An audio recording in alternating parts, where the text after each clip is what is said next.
عنا إنك أنت السميع العليم. أعوذ بالله من الشيطان الرجيم. بسم الله الرحمن الرحیم. عزیزان ایمان، آج جولائی 1972 کی 16 تاریخ ہے اور درس قرآن کریم کا آغاز سورہ الاعراف کی آیت 150 سے ہوتا ہے. 7/150. سابقہ اتوار کو بارش کی وجہ سے باقاعدہ درس نہیں ہوا تھا.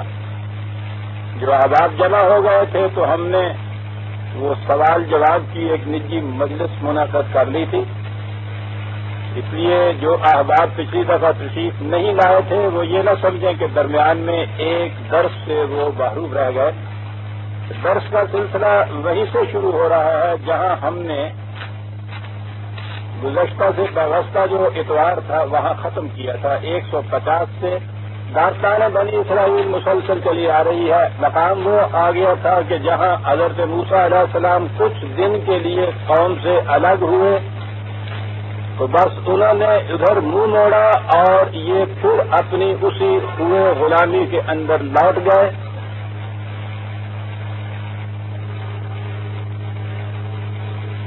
راستے میں تو انہوں نے یہ حضرت موسیٰ علیہ السلام سے ہی کہہ دیا تھا جب ایک بستی سے گزرے تھے کہ ہمیں بھی ایسا ایک بت بنا دیجیے. تو وہاں تو بات خیر چل ہی نہیں سکتی تھی. اب جو وہ گئے ہیں تو اس کے بعد وہ سامری تو موجود ہوتے ہیں ہمیشہ، داستان گو جنہیں کہا جاتا ہے، اور وہ اسی لیے ساتھ ہوتے ہیں. وہ مذہب بھی اختیار کر لیتے ہیں، اس قوم میں سے بھی ہو جاتے ہیں، لیکن ہر وقت ان کے ذہن میں اپنا مشن ہوتا ہے. وہ اپرچونسٹ ہوتے ہیں، وہ موقع کی تلاش میں ہوتے ہیں. یوں ہی انہیں موقع ملتا ہے وہ امت میں تفرقہ ڈالنے، انتشار اور خلفشار پیدا کرنے کے لیے ہر حربہ استعمال کر لیتے ہیں. سامری یہ تھا اس قوم کے اندر، ہر قوم میں سامری ہوتے. اور پھر سامری کی بات قرآن نے یہ بتائی تھی کہ وہ اپنی گرہ سے پیسہ بھی نہیں خرچ کرتا، بڑا کاریگر ہوتا ہے. اس نے کہا یہ تھا کہ اس نے اسی قوم سے زیورات لیے اور انہیں ایک معبود بنا دیا. لڑائی تو آپ نہیں ہونی ہے نا بچوں نے پہ. یہ سارے سامری پیشہ ور ہوتے ہیں، ان کا اپنا کوئی انڈیپینڈنٹ ذریعہ معاش نہیں ہوتا، اسی سے لیتے ہیں یہ سب. بہرحال یہاں بات شروع ہوئی کہ حضرت موسیٰ علیہ السلام واپس تشریف لے آئے. وَلَمَّا رَجَعَ مُوسَىٰ إِلَىٰ قَوْمِهِ غَضْبَانَ أَسِفًا. کیا بات ہے قرآن کی اور ایک نبی کی خصوصیت. تشریف لاتے ہیں، آپ سوچئے کہ جس رسول نے اس قدر جان کھپائی ہو ان کے پیچھے، اتنی تربیت کی ہو ان کی، وہاں کی غلامی کے استبداد سے نجات دلا کے یہاں لائے ہوں، دن رات توحید توحید کی پکار وہاں ہوتی ہو، وہ جو آ کے وہاں دیکھیں کہ قوم نے ایک اور معبود تجویز کر لیا ہے، اس کی کیفیت کیا ہوگی. 2 لفظ ہیں اور اس میں ساری سیرت جھلک آتی ہے، ایک رسول کی اور ایک صحیح اور سچے قائد کی. غضبان اسفا، غصہ، بڑا سخت غصہ. کتنی عمر تھا، غصہ آنا چاہیے تھا، لیکن غصہ کس قسم کا غصہ آیا. ان 2 لفظوں کا ترجمہ کیا کیا جائے. کبھی ماں کو دیکھا ہے جو بچے کو تھپڑ مارتی ہے تو اس کے ساتھ ہوتا کیا ہے. اس بچے کے جسم پہ اس تھپڑ کی بار کم ہوتی ہے، ماں کے کلیجے پہ وہ زیادہ لگتا ہے. جا کے مارنا پڑتا بھی ہے ماں کو، لیکن اس کے ساتھ ہی جو خود ماں کو گزرتی ہے، بچے کی کسی حرکت پہ غصہ آتا ہے، اس کی تربیت مقصود ہوتی ہے. اس کے لیے جیسا میں نے عرض کیا ہے کبھی سختی سے ڈانٹنا بھی پڑتا ہے، کبھی کوئی تھپڑ بھی رسید کرنا پڑتا ہے، لیکن ماں کی ممتا کا تھپڑ جو ہے اس میں یہ چیز ہوتی ہے غضبان اسفن، ورنہ سائیکالوجی میں اگر آپ دیکھیں گے تو یہ دو قسم کے الگ جذبات اکٹھے نہیں ہوتے. غصہ کسی کے خلاف اور تعصب اس کے ساتھ، یہ متضاد جذبات ہیں. غصہ ہے تو اس کے ساتھ نفرت ہونی چاہیے، انتقام ہونا چاہیے، کینہ ہونا چاہیے، جان سے مار دیا جاتا ہے. یہ ہوتا ہے. جتنا وقت غصہ ہوتا ہے اس وقت میں آپ کے دل میں ہمدردی کا جذبہ نہیں ہوتا. لیکن میں نے ابھی عرض کیا ہے نا کہ ایک چیز سائیکالوجی ماں کی بھی ہوتی ہے. دراصل وہ غصہ جو ہوتا ہے وہ غصہ نہیں ہوتا جو عام کسی دوسرے شخص کو دشمن کے خلاف غصہ آتا ہے. یہ تربیت دینے کا ایک طریقہ ہوتا ہے، انداز ہوتا ہے، کیونکہ اس کے ساتھ تعصب، یہ چیز کہ ہائے ہائے کیا کر دیا تم نے، اور غصہ بھی ساتھ اس کے کہ کیوں کر دیا تم نے. ایک رسول، ایک بچہ صحیح مسلم بڑا ہی مشفق ہوتا ہے، بڑا ہی ہمدرد ہوتا ہے. قرآن کریم نے نبی اکرم صلی اللہ علیہ وسلم کے متعلق یہ کہہ دیا، خدا نے یہ کہہ دیا کہ ہمیں تو یوں نظر آتا ہے کہ تو ان کے پیچھے اپنی جان بھلا لے گا کہ یہ کیوں سیدھے راستے پہ نہیں آتے.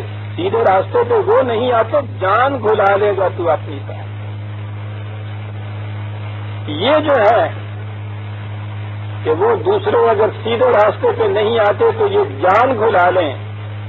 جس قوم کو یہ قائد مل جائے عزیزان من، اس قسم کا تربیت دینے والا، تعلیم دینے والا، اصلاح کرنے والا مل جائے، وہ قوم صحیح راستے پہ آ جاتی ہے. تھپڑ مارے تو اپنے کلیجے پہ اس کا داغ زیادہ پڑے. غضبان اسفا قال بئس ما خلفتمونی من بعدی، جو تم نے میرے بعد کیا ہے، ابھی ذرا میں ادھر گیا تھا، میں نے منہ موڑا تھا، میری پیٹھ بھیجے، جو کچھ تم نے یہ کیا ہے کس قدر برا ہے جو کچھ تم نے یہ کیا. اعجلتم امر ربکم، تو کیا تم خدا کے غضب کو آوازیں دے دے کے بلاتے تھے؟ کتنی جلدی پڑ گئی تھی تمہیں. وہ ڈانٹ ہوتی ہے، تینو موت کہے، تینو گر کی آوے، یہ چیز تھی کہ غضب و خداوندی تو آنا تھا. ارے اس کے وقت کے اوپر اسے آنے دیتے.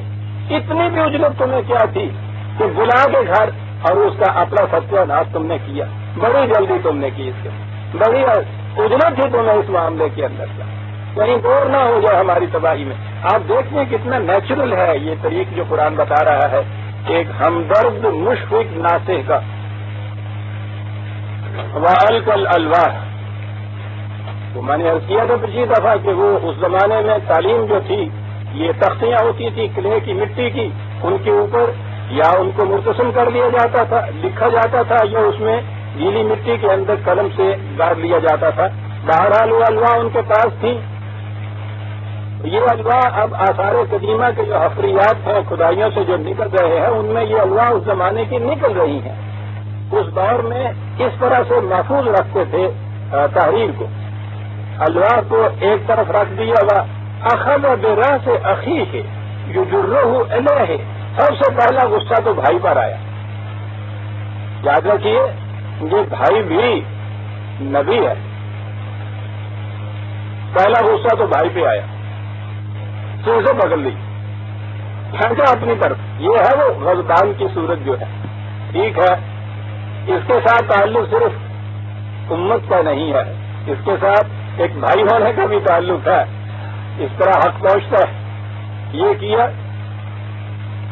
قال ابن ام ان القوم استضعفونی وکادوا یقتلوننی. انہوں نے کہا کہ دیکھیے یہاں یہ کہا ہے اے میری ماں کے بیٹے، اے میرے امی جائے. ابن ام کو عام طور پہ کہا کرتے حضرت عیسیٰ علیہ السلام کے کہ وہ ان کے والد باپ نہیں تھے. اور اس کی ایک دلیل یہ بھی ہے کہ وہ جہاں جہاں بھی عیسیٰ ابن مریم ہی کہا ہے قرآن نے عیسیٰ ابن مریم، انہیں معلوم نہیں ہے کہ یہ سیمیٹک اقوام کے اندر یہ انداز تھا ان کے ہاں کا کہ ماں اور باپ میں سے جو زیادہ شہرت یافتہ ہوتا تھا وہ ان کی نسبت اولاد کی اس کی طرف کی جاتی تھی. یہاں قرآن کریم نے، یہاں اس بھائی نے حضرت ہارون نے حضرت موسیٰ سے یہ نہیں کہا میرے بھائی، بات کچھ اور کہانی تھی، رشتہ بہت گہرا اس کے ساتھ بتانا تھا، اور گہرا رشتہ جو ہے بھائی کی بجائے ماں جایا جو ہے نا، اب تو ماں جایا کہنے والی بہنیں بھی نہیں ملتی، میری امڑی کا جایا، پوچھو نہ اس کے اندر کیا بات ہوتی تھی، ہائے وہ بہنیں کہاں سے لاتی، وہ میری امڑی کا جایا، کیا کہہ گیا تھا کوئی شخص تقسیم کے زمانے میں جو ہماری بچیاں راستے میں ان درندوں کے ہاتھ میں آئی ہیں، ایک پنجابی میں کہنے والے نے یہ کہا تھا کہ میری چنی لیوا کتیرا وہ میری امڑی دے جایا،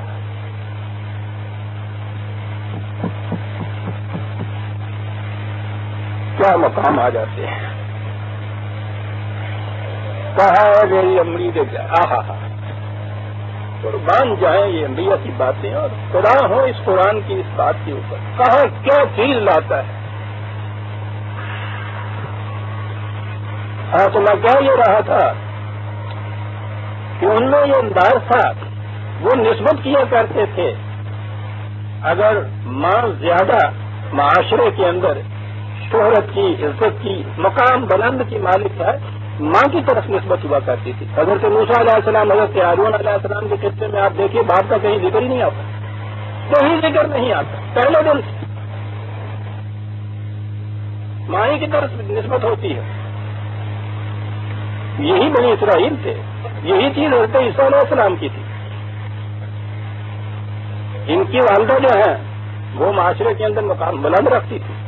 حضرت مریم علیہ السلام کا بھی مقام قرآن خود بتا رہا ہے کتنا بلند مقام تھا، اور یہ چیز تو سیمیٹک ریس میں تو یہ معمول تھا۔ خود ہمارے ہاں بھی گاؤں کی زندگیاں جو تھیں جن میں ابھی متعین نسبتیں مشکل ہو جاتی تھی، اگر کوئی ہیں اس دور کے گاؤں کے رہنے والے، اب میرے سامنے بزرگ تو کچھ بیٹھے ہیں، انہیں معلوم ہوگا، گاؤں میں کسی لڑکے کے متعلق کچھ بتانا ہوتا تھا نا، ایک بار گاما گیا نا، کیڑا گاما وہ فاطمہ نہ پوچھو، وہ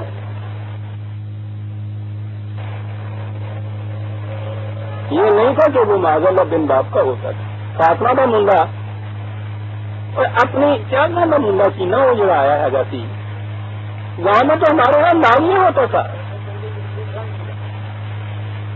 جی ہاں آپ دیکھیں گے گاؤں میں ہمارے یہاں انداز ہی نہیں ہوتا تھا، وہ ماں سے تعارف زیادہ ہوتا تھا مردوں کی نسبت، یہ انداز تھا، یہ انداز یہ سیمیٹک ریس میں معمول تھا اس چیز کا۔ تو بات میں یہ کہہ رہا تھا کہ آپ دیکھیں گے یہاں ابن کہا ہے، ایک تو وہ انداز جو تھا سیمیٹک ریس میں معمول تھا، اور دوسرے جو میں نے عرض کیا مقام وہ تھا بھائی کا غصہ ٹھنڈا کرنے کے لیے انہوں امی کا جائے کہنا چاہیے سی اس وقت میرے امی دیا جایا کیا ہو بھی کچھ تو نہ کرتے ہوں دشمن بھی ہسن میرے ہوتے ہیں۔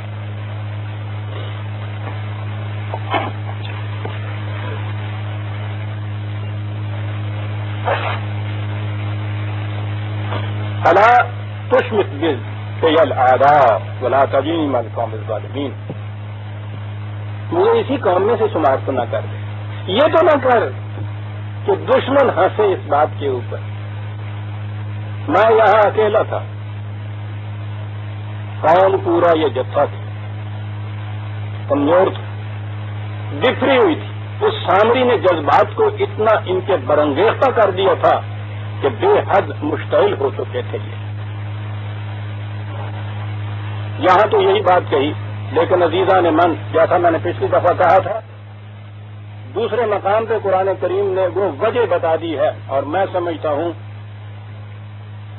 کہ وہ اتنی اہم بات ہے کہ ہو سکتا ہے کہ آج کے درس کا موضوع ہی وہی بات ہو جائے۔ انہوں نے کہا یہ تھا، یہ سورہ طه میں 20/94 20/94 جواب دیکھیے. انہوں نے وہ شرک کے ایک مورتی بنائی ہے، مورتی کی پوجا کر رہے ہیں. اس سے بڑا اور جرم دین میں کیا ہو سکتا ہے؟ نبی موجود ہے، آپ دیکھیے کہ وہ اس میں اپنی معذرت کیا پیش کرتے ہیں. کیا کہتے ہیں کہ میں نے یہ کچھ کیوں ہونے دیا. غور سے سنیے عزیزان من، یہاں بھی وہی لفظ ہے، قالا یبن ام، وہی لا تاخذ بلحیتی ولا براسی. کہا بات یہ تھی انی خشی، تو ہو سکتا تھا کہ میں زبردستی بھی اس میں کرتا، ہو سکتا تھا کہ ایک گروہ میرے ساتھ ہو جاتا، ممکن تھا یہ، لیکن میں ڈرا ان تقولا کہ تو واپس آ کے مجھے یہ کہے گا فرقت بین بنی اسرائیل، تم نے بنی اسرائیل میں تفرقہ ڈال دیا. اس لیے میں نے کہا کہ کچھ وقت کے لیے اگر یہ اس جہالت میں اس کی پوجا کرتے ہیں، یہ شرک جو تھا اس قسم کا عارضی، یہ جہالت پر مبنی تھا، اس کی اصلاح ہو سکتی تھی. لیکن اگر ان میں تفرقہ پیدا ہو جاتا، اس تفرقے کے جو انجام و عواقب تھے وہ بڑے ہی مضرت رساں تھے. میں نے دونوں سچویشن میں، دونوں چیزوں کے اندر میں نے موازنہ کیا، اور میں نے یہ سوچا کہ یہ جو صورتحال ہے اسے کچھ وقت کے لیے بے شک کنٹینیو کر لینا چاہیے. کچھ ایسی چیزیں نقصان رساں نہیں ہے، جہالت ہے یہ، لیکن قوم میں اگر تفرقہ پیدا ہو گیا، اگر ان میں فرقے بن گئے اس ایشو کے اوپر، تو ہی آ کے مجھے کہے گا کہ تو نے جلدی کی. وَلَمْ تَرْقُبْ قَوْلِي، انتظار بھی نہ کیا کہ میں آ کے یہ کہوں، میں نے اس لیے یہ ہونے دیا ہے. عزیزان من، یوں ہی نہ آگے گزر جائیے. یہ جواب دینے والا خدا کا خود رسول ہے. جسے جواب دیا جاتا ہے وہ رسول ہے. یہ جواب دیتا ہے، وہ سن کے مطمئن ہو جاتے ہیں. ٹھیک کیا.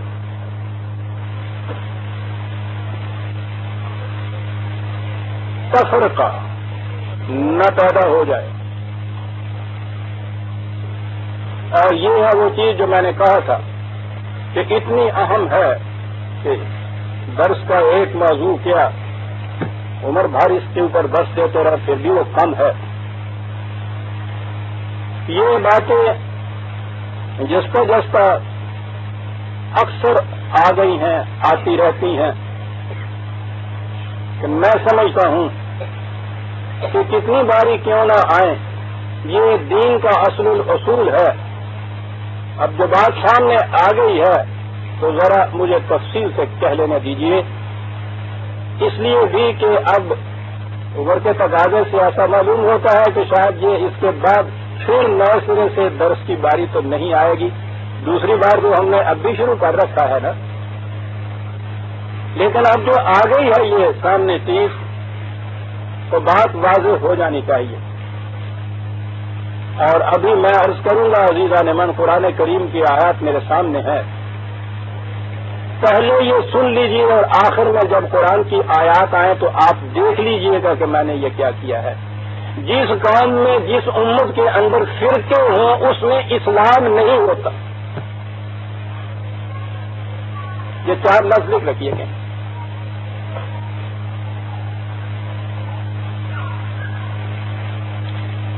اسلام آیا ہی وحدت پیدا کرنے کے لیے تھا، انسانوں کے اختلافات کو مٹا کر ان میں وحدت پیدا کرنے کے لیے. منتہا اس کا تھا پوری عالمگیر انسانیت کے اندر وحدت پیدا کرنا. کان الناس امۃ واحدۃ، یہ ہے منتہا اس کا.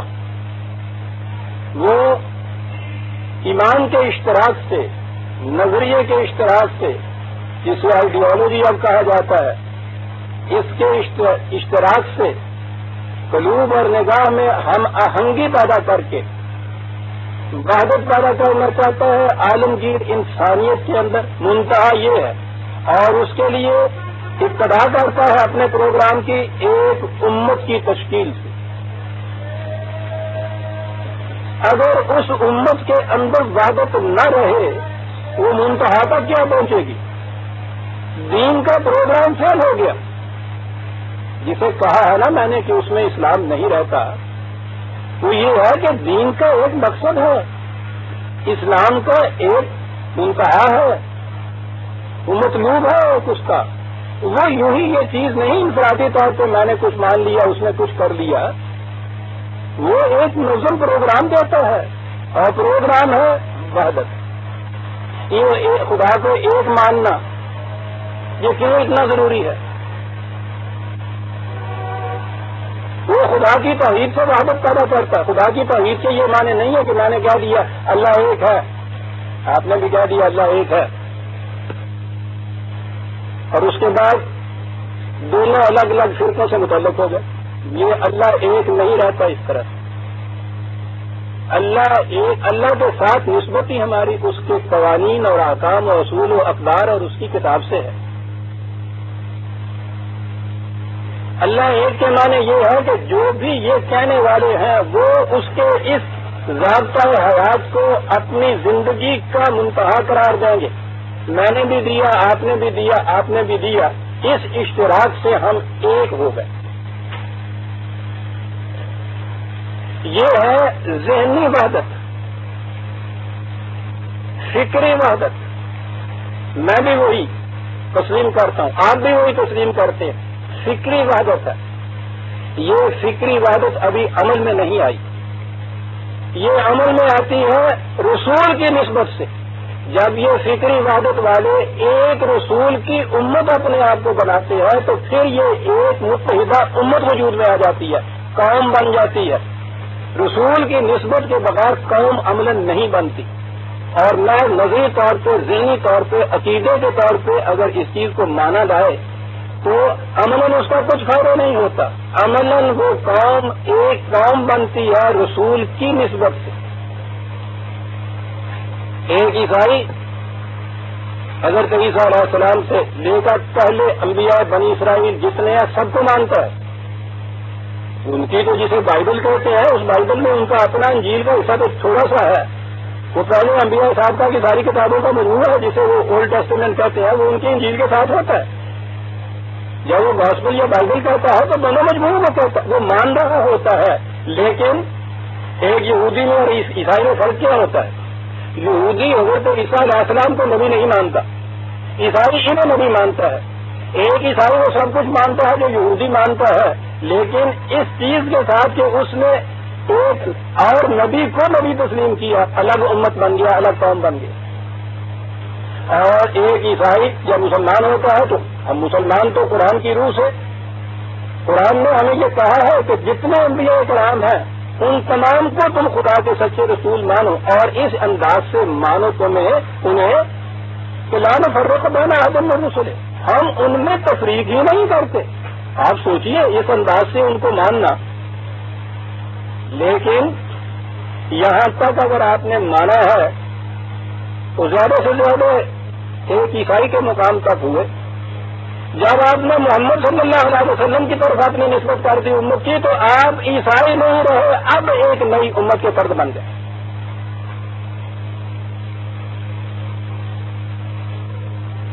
یہ ہے بندھن، اور ختم النبوت کے معنی یہ تھے کہ اب کسی اور شخصیت کی طرف نسبت سے اس قوم کی کوئی قوم نہیں بن سکے۔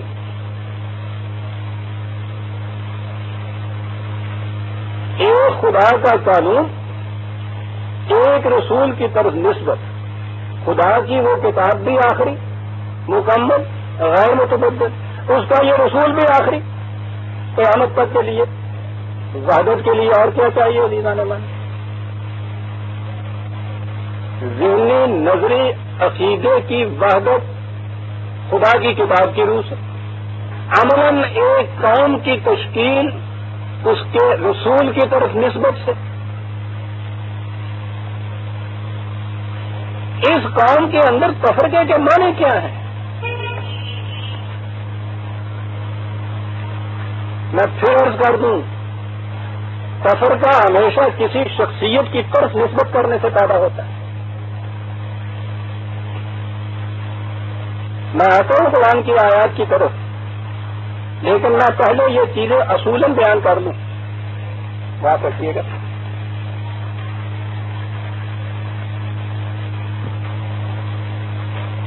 تفرقہ پیدا ہوتا ہے کسی شخص کی طرف نسبت کرنے سے، یہ جیسے میں نے ابھی عرض کیا نا کہ امت بنتی ہے رسول کی طرف نسبت کرنے سے، امت کے اندر فرقہ بنتا ہے کسی شخص کی طرف نسبت کرنے سے۔ سارے فرقے کسی نہ کسی شخصیت تک چلے جاتے ہیں۔ آپ کو یاد ہوگا، آپ کو معلوم ہوگا، نہیں تو میں اعلان کر دوں، ساری عمر جو کرتا آیا ہوں، میرا تعلق کسی فرقے سے نہیں۔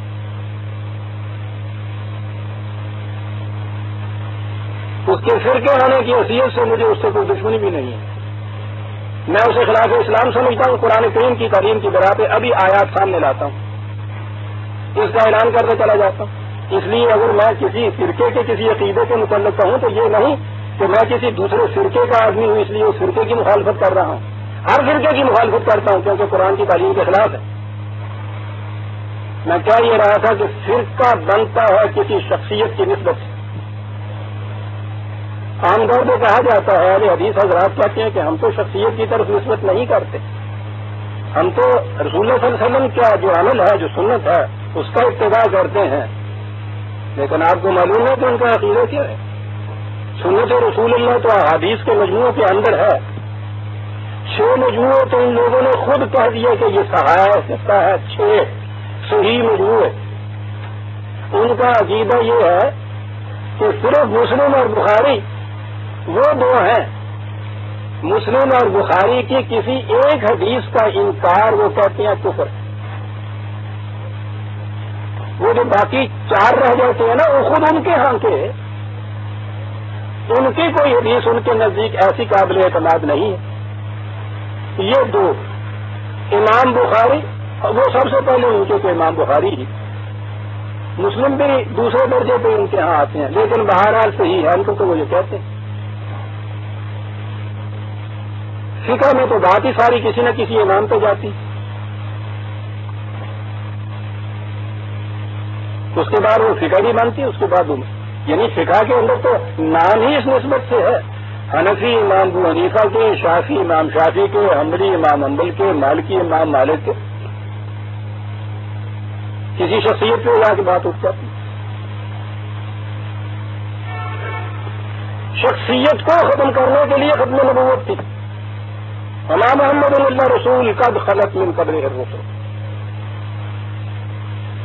ختم نبوت کے بعد شخصیت کو قرآن نے ختم کر دیا۔ محمد بھی خدا کے ایک رسول تھے، آئے، اپنا مشن پورا کیا، تشریف لے گئے، ان کی طرف نسبت سے ایک امت تشکیل ہوگی، شخصیت ہم کوئی نہ رہی، اطاعت خدا کی کتاب کی، درمیان میں شخصیتیں سب ختم کر کے رکھ، یعنی نبی کوئی نہیں اور آنا تو اور اس سے کم شخصیت کے معنی کیا ہے؟ سب سے بڑی شخصیت جو ہو سکتی تھی۔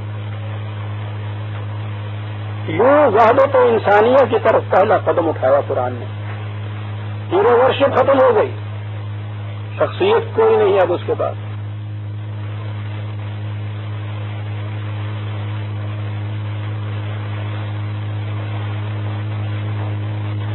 سال میں امت میں جو کچھ ہوا ہے وہ آپ کے سامنے ہے۔ پہلے فرقے آپ کے ہاں جو وجود میں آئے ہیں امت میں، تاریخ جو آپ کو بتاتی ہے، آپ دیکھتے ہیں کہ شخصیت کی نسبت سے رہے ہیں۔ پہلے ہی آپ کے ہاں جو شیعہ اور سنی کا افراق ہوا ہے، وہ نامی شیعہ نے علی تھا،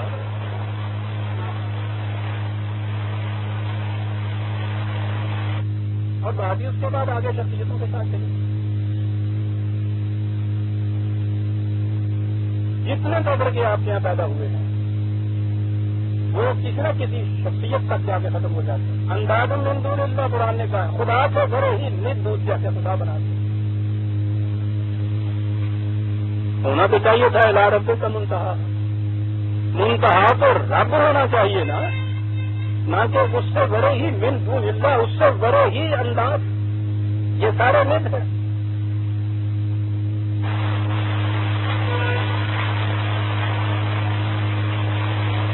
میں ابھی عرض کروں گا کہ قرآن نے تجویز کیا کیا تھا کہ یہ چیز پیدا ہی نہ ہو۔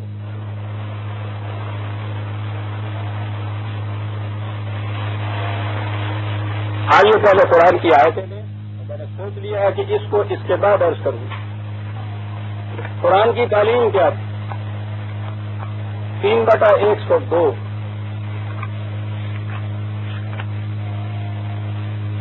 آل عمران کی سورت 100۔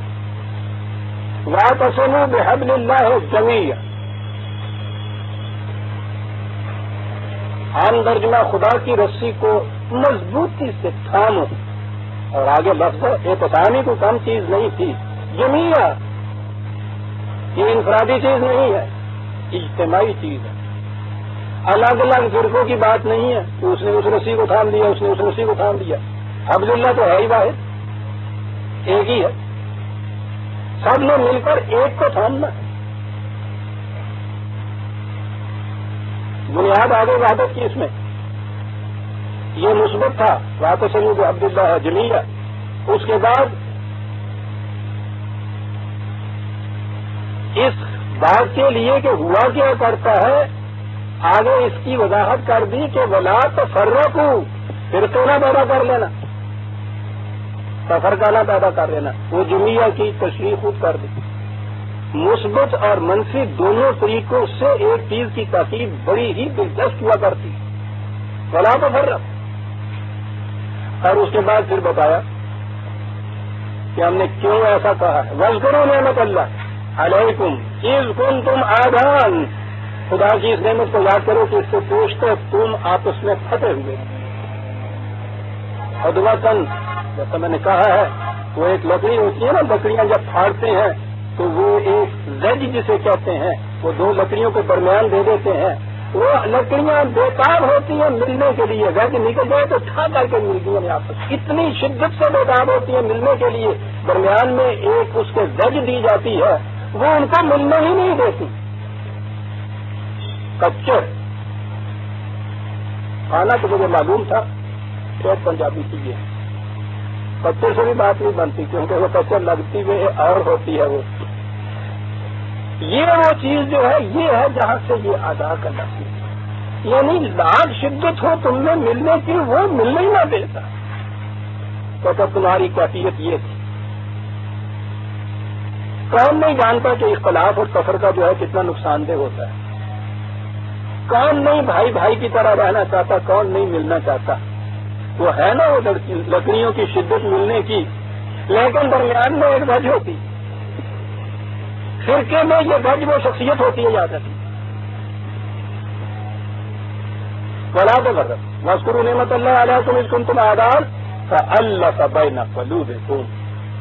دیکھیے عبادت کیسے پیدا کی، کوئی پولیٹیکل پارٹی نہیں بنا دی کہ اس کا مینیفیسٹو تھا، رکنیت کے فارم تھے وہ دے دیے، اور اس کے بعد یہ بات اللہ کو لانا کو لوگے تم اللہ کا تعلیف اس قسم کی عبادت کو کہتے ہیں، وہ عرب بولتے ہیں جیسے ایک بادل کا ٹکڑا دوسرے بادل کے ٹکڑے میں آ ملے نا، کا تسلم ہو بزین من دیگرم تو دیگری، یوں مل جانا۔ تمہارے قلوب کو اس طرح سے ہم نے ملا دیا، کس چیز سے یہ ملے قلوب اس طرح سے؟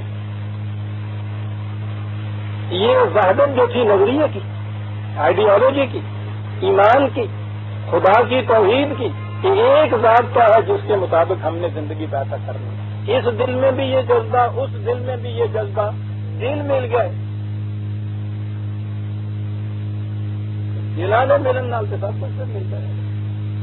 کہا ہم نے یہ کیا تمہارے اندر، فَأَصْبَحْتُمْ بِنِعْمَتِهِ إِخْوَانًا، یہ تھی وہ نعمت اس کی جس کے بعد تم بھائی بن گئے۔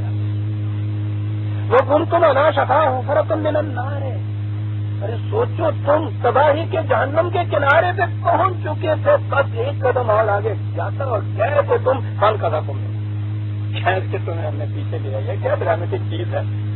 كَذَٰلِكَ يُبَيِّنُ اللَّهُ لَكُمْ آيَاتِهِ لَعَلَّكُمْ تَهْتَدُونَ، یوں اپنی بات کو وضاحت سے وہ بیان کرتا ہے تاکہ تم صحیح راستے کے اوپر رہو. سمجھ لیا؟ یوں امت کی تشکیل ہوئی ہے. ایک حبل اللہ، ایک اسام بحبل اللہ جمیع، ولا تفرقوا، کوئی فرقہ اس میں نہیں. درمیان کی جو وہ ویجز ہیں وہ نکال دی گئی.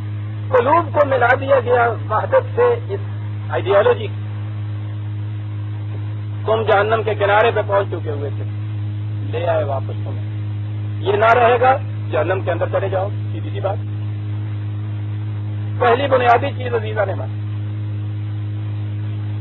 میں نے عرض کیا ہے کہ وحدت نام ہے خدا کی توحید. خدا کو ایک ماننے کے معنی یہ ہیں کہ وہ امت، اس کو ایک ماننے والی امت ایک ہو.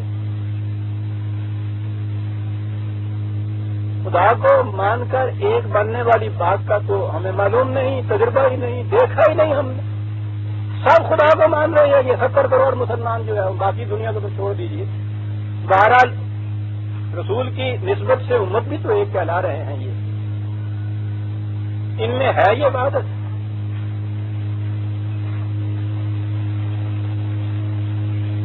خدا کی طرف نسبت کرنے سے عبادت میں نے کہا وہ تو پتہ نہیں. اب تو خیر وہ بھی کچھ بہت سی پروفیشن سی ہوگی، ورنہ یہ جو پیری مریدی تھی نا، پیر بھائی کہندے سن ان. ایک پیر کے جو مرید ہوتے تھے ان میں یہ چیز ہوا کرتی تھی میں کہہ رہا ہوں، اب وہ بھی ختم ہو گئی. ایک خدا کی طرف نسبت سے یہ وحدت پیدا ہوئی. عزیزہ نے مانتا توحید کے معنی یہ ہے وحدت امت. اب دیکھیے قرآن کریم اس کو کس طرح سے واضح کرے. 30/31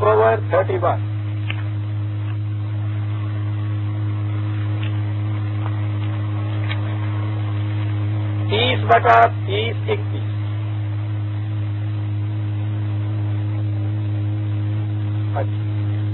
پچھلی آیت سے چلا آ رہا ہے کہ یہ ہے ذالک الدین القیم ولکن اکثر الناس لا یعلمون منیبین الیہ. ہر ایک اس کی طرف جاتا ہوں. ایک منزل ہو جائے، ایک منتہا ہو جائے، عبادت تو پیدا ہو جاتی ہے. یوں ہی دو مسافر راستہ چلتے ہوئے جن کا کبھی کوئی تعلق نہ ہو، بالکل اجنبی ہوں، وہ چلتے ہوئے راستہ اس کو پوچھتے ہیں کہ تم کتنے جانا ہے آگا جی؟ کہنا نا میں تیلوال جانا ہے، میں بھی تیلوال جانا ہے. ٹھیک ہے. آپ دیکھتے ہیں اس کے اندر ایک رشتہ پیدا ہو جاتا ہے ان دونوں میں. کچھ نہیں اور ان کے اندر مشترک محض منزل کا اشتراک اتنا. وہ اس کے بعد دیکھیے کیسے مزے سے باتیں کرتے چلے جاتے ہیں. منیبین الیہ، اور اس کو پیٹ جانا تھی پہ سارے.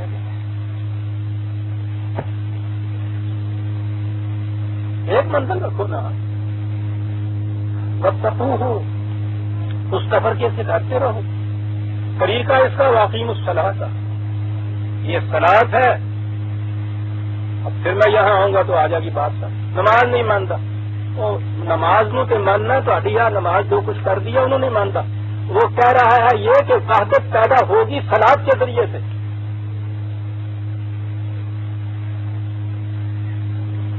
آج کا کیفیت کیا ہے؟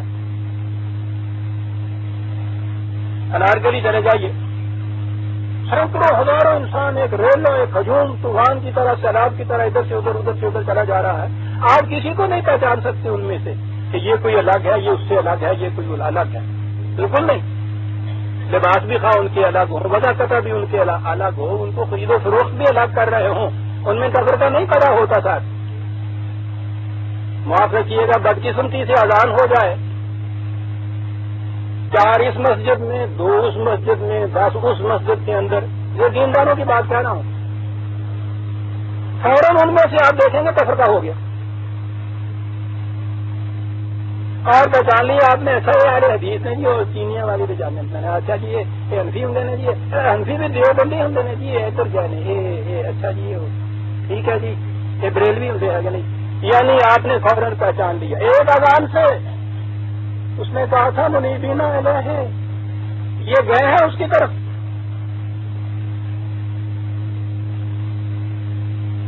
عزیزہ نے من سوچو تو صحیح کہاں کھڑے ہیں ہم. پھر شدت کی یہ کیفیت ہے کہ اگر اس ایک مسجد میں انہوں نے دیکھ لیا کہ اس شخص نے آمین اونچے کہہ دی تھی، وہ مسجد کا صحن دھوتے ہی نہیں ہے، وہ کھیڑ دیتے ہیں وہاں نیچے سے.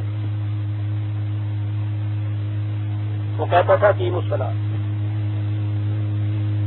یہ اجتماع امت تھا. ابھی میں آتا ہوں، قرآن نے تو کوئی راستہ چھوڑا ہی نہیں عزیزان من، اس لیے کہ یہ بڑی بنیادی چیز کی دین میں وحدت جو ہے بڑے مختلف طریقوں سے وہ آیا اس طرف. اقیم الصلاۃ فلاح خان ولا تکونوا من المشرکین. دیکھنا توحید کے ماننے والے ہونے کے بعد مشرک نہ ہو جانا. اب یہ تو کوئی ایسی بات نہیں کہ جو میں کسی جگہ استنباط سے یہ چیز لایا ہوں، تو لفظ ہے قرآن کا، مشرک نہ ہو جانا. سوچا یہ کہ صاحب نہیں، دیکھ لیجئے ہمارے گھر دیکھ لیجئے، مسجدیں دیکھ لیجئے، ہم نے تو کہیں بت نہیں رکھا. کہا بت کی بات ہی نہیں ہے. بت کا شرک تو جہالت تھی، وہ تو بعد میں موسیٰ اور ہارون علیہ السلام مٹا سکتے تھے. اور ہم تمہیں بتائیں جو بت مٹتا نہیں ہے. وَلَا تَكُونُوا مِنَ الْمُشْرِكِينَ مِنَ الَّذِينَ فَرَّقُوا دِينَهُمْ. ان میں سے نہ ہو جانا جنہوں نے دین میں اپنے فرقے پیدا کر لیے.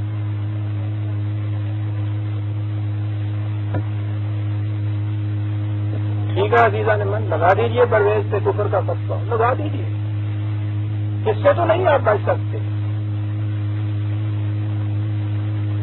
من الذین فرقوا دینہم، کفر کا پیدا کیا، وکانوا شیعان، خود بھی ایک فرقہ بن گیا. یہ غیر نہیں ہے. غیر اگر تم میں تفرقہ ڈالتا ہے تو وہ تمہارے اندر ایک فرقہ نہیں بن جاتا، وہ تو الگ ہوتا ہے. یہ جو کہا ہے کہ تم نے تفرقہ پیدا کیا خود بھی بن گئے، تو معنی یہ ہوا کہ تم اپنے اندر سے یہ کچھ کر رہے ہو. اچھا جی، فرقہ بن گئے. اس کے بعد کل حزب بما لدیہم فرحون. ہو سکتا ہے کہ اختلاف ہو گیا تھا، اس کے بعد اوپن ٹو کنوکشن جسے کہتے ہیں، کہ وہ کہیں کہ نہیں سب کے لیے مل بیٹھتے ہیں، بات صاف کر لیتے ہیں، کس سے غلطی ہوئی، کون غلطی پا رہا، کہنے لگے نہیں. فرقہ شخصیت پرستی پہ ہوتا ہے، اور اس کی محبت شربوا فی قلوبہم العجل، وہ جو گوسالہ تھا اس کی محبت دل کی گہرائیوں میں پیوست ہو گئی ہوئی تھی. وہ جو شخصیت ہوتی ہے نا جس کی نسبت سے فرقہ بنتا ہے، اس کی محبت اتنی پیوست ہو جاتی ہے کہ اس کے بعد کہا کہ پھر ہر فرقہ یہ سمجھ مگن ہوتا ہے اس میں جس چیز کے اوپر وہ چل رہا ہے، اور وہ خوش ہوتا ہے اس میں.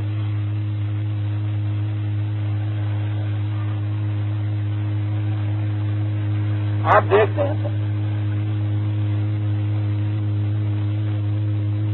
کس قدر اپنے اپنے فرقے کے اپنے عقائد، نظریات، مسلک مشرق کے اندر یہ مطمئن ہی نہیں ہوتے، اس پہ خوش ہوتے ہیں.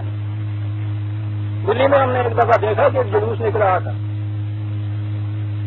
بات کلکتہ زندہ باد، ضرورت نہیں نام لینے کی صاحب. میں نے پوچھا یہ کیا چیز ہے؟ بہت بڑے جید مولوی صاحب سے تھے. انہوں نے کہا کہ مولانا صاحب نے کلکتے میں فلاں حنفی تھے عالم، ان کے ساتھ مناظرہ کیا.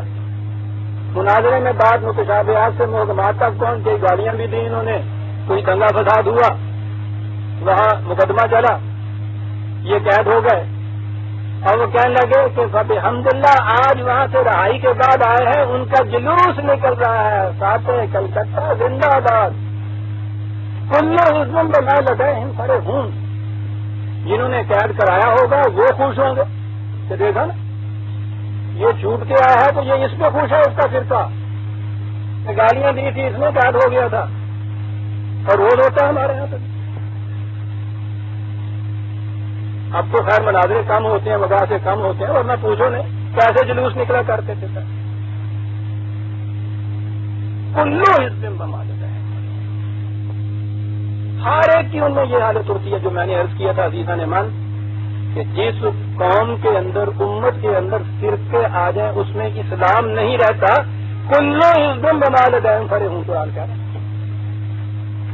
انہوں نے اپنے فریب کے لیے ایک بات بنا لی. ایک ہمارے ہاں ایک روایت وضع ہوئی ہے حضور نے فرمایا کہ میری امت میں 72 فرقے ہوں گے. سوچئے تو صحیح، پھر وہ حضور کی امت ہی رہے گی؟ حضور یہ کہتے کہ وہ میری امت ہوگی. 72 فرقے 73 فرقے ہوں گے. اب اس میں رعایت رکھی ہر ایک نے. 72 جہنم میں جائیں گے، ایک جنت میں جائے گا. کلو حزب بنا لے دائم فریم، ہر فرقہ کہتا ہے کہ میں ہوں جنت میں جانے والا. کلو حزب بنا لے دائم فریم، قرآن ایکسپشن ہی نہیں کرتا. عزیزان مان، جب بھی تفرقہ ہو جائے گا ایکسپشن کا سوال ہی نہیں. یہاں کسی سے بات کرو کہ فرقہ پرستی قرآن یہ کہتا ہے، وہ کہتا ہے صاحب یہ باقی فرقے جو ہیں وہ کچھ ہے، ہم تو فرقہ ہی نہیں. میں ابھی اب عرض کروں گا کہ اب انہوں نے تکنیک کیا استعمال کی ہوئی. فرقہ نہیں ہے جی ہاں، قسطوں پہ قسط مضمونوں کے نکل رہے ہیں، فرقہ نہیں ہے جی. ابھی عرض کرتا ہوں. ہاں جی، آپ نے دیکھی ہے کہ لے ولا تکونوا من المشرکین، یہ شرک موجود ہے قرآن میں. تفرقے کو شرک قرار دیتا ہے. فرقہ بنانے والے فرقے کی طرف نسبت رکھنے والوں کو مشرک کہتا ہے. اور اس کے بعد تاکید کرتا ہے. 3/104 سورہ آل عمران کی 104 آیت. وَلَا تَكُونُوا كَالَّذِينَ تَفَرَّقُوا، دیکھنا کہیں ان لوگوں کی طرح نہ ہو جانا کہ جنہوں نے فرقے پیدا کر لیے، تفرقہ پیدا کر لیا.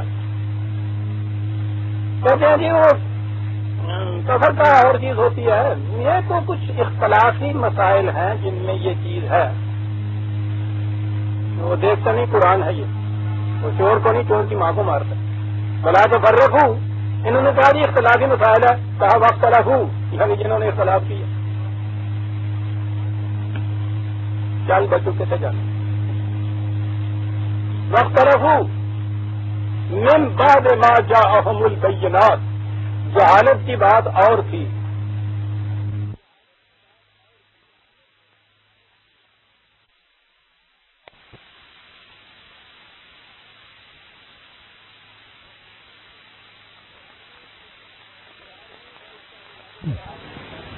سوال نہیں تھا اس کا کہ عبادت کیسے قائم ہو سکتی ہے. اب تو وہ تعلیم آ گئی، بینات بڑی نکھری ابڑی ہوئی بات تمہارے سامنے آ گئی. اس کے بعد تفرقہ اور اختلاف دونوں چیزیں قرآن یہ کہہ رہا ہے. دیکھنا یہ نہ ہو جانا. ہو گیا تو پھر کیا ہوگا؟ اولئک لہم عذاب عظیم، عذاب، تباہی، بربادی. عذاب بھی عذاب عظیم، چھوٹا جرم نہیں ہے سر.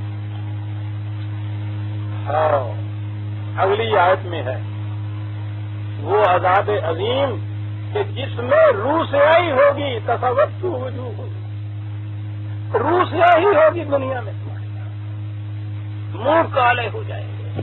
70 کروڑ کی آبادی عزیزان من، مراکش سے لے کر انڈونیشیا تک ایک طوفان بحر متوالج ہے ساتھ، موجیں مارتا ہوا. زمین کے مرکز کے اندر مقام ہے. اسٹریٹجک پوزیشن اتنی اعلیٰ ہے اس قوم کی، صاحب ساری دنیا میں تحقیق کا مجھے وہاں سے یہاں تک اتنی بڑی آبادی، اتنے ریسورسز ان کے، اتنی بڑی اسٹریٹجک پوزیشن. اور معاف رکھیے گا اپنے میں بھی تو ہم بھی تو شامل ہیں. ہر ایک روح سے ہر ایک ذلیل زندگی بسر کرنے والے. عذاب عظیم، چھوٹا عذاب تو نہیں تھا، عظیم تو عالمگیر عذاب ہے. بہت اچھا. خدا کے متعلق تو کہہ دیا کہ وہ شرک، فرقہ پیدا کرنا، فرقے سے متعلق رہنا، یہ شرک ہے. تاکید کر دی کہ ایسا نہ کرنا. اب آئے رسول اللہ صلی اللہ علیہ وسلم. میں نے جیسا عرض کیا ہے، امت بنتی ہے رسول کی طرف نسبت کرنے کا. سوال یہ رہا کہ اچھی بات ہے صاحب، یہ اختلافی مسائل کے اندر انہوں نے یہ چیزیں پیدا کی، لیکن ہر ایک اپنی نسبت رسول کی طرف کر رہا ہے. اس اعتبار سے تو یہ امت محمدیہ کے اندر شامل رہے نا، قوم تو ایک رہی. ہو سکتا تھا نا یہ تصور پیدا. اور کہتے ہیں، اور ویسے بھی سوائے ان کے کہ جنہوں نے اپنی نسبت محمد کی بجائے احمد کی طرف کی ہے، احمدیہ کہتے ہیں، سارے جتنے بھی یہ مسلمان ہیں یہ محمدیہ کہتے ہیں، اپنے آپ کو امت محمدیہ ہی کہتے ہیں. تو یہ کہیں گے کہ صاحب ہم نے اپنی نسبت تو رکھی ہوئی ہے نا، رسول کے ساتھ تو تعلق ہے ہمارا. اچھی بات ہے، سنیے سورہ الانعام آیت 160 6/160.